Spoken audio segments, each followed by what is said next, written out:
Wenn du ein Lied hören willst über eine weisse Geiss, dann jetzt die Hände in die Luft.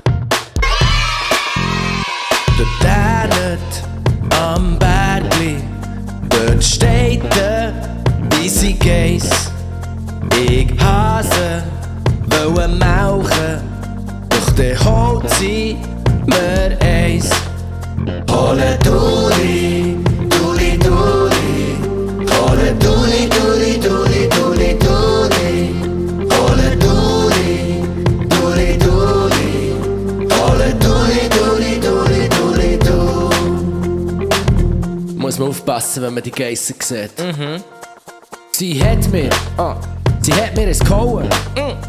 Hey, das tut mir im Fall richtig weh. Jetzt mauche ich in meiner Laptop, okay? Ganz sicher, keine weisse Geiss mehr.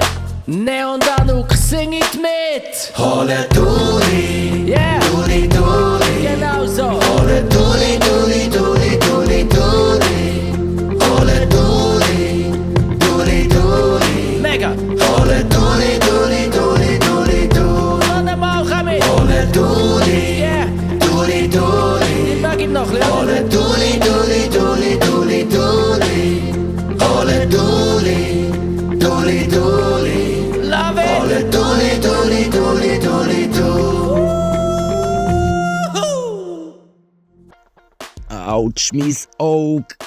Das weisse Geissli dort hinten am Bergli hat mir eins in den Kopf gehauen. Holle Duli, das sieht aber schmerzhaft aus.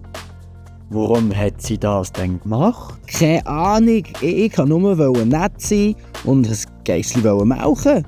Und dann plötzlich, bam, hat sie mich getroffen.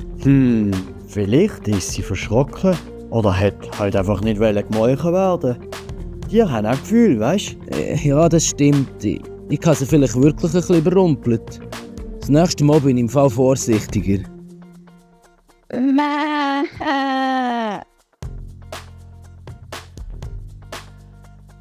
Ich wollte nicht böse sein.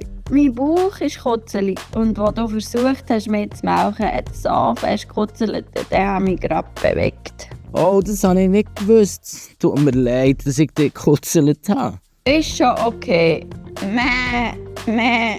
Ich weiss, du hast nur helfen.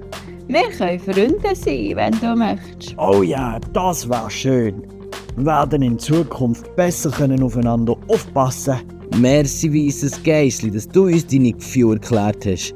In Zukunft werden wir dich nicht mehr kutzeln. Versprochen.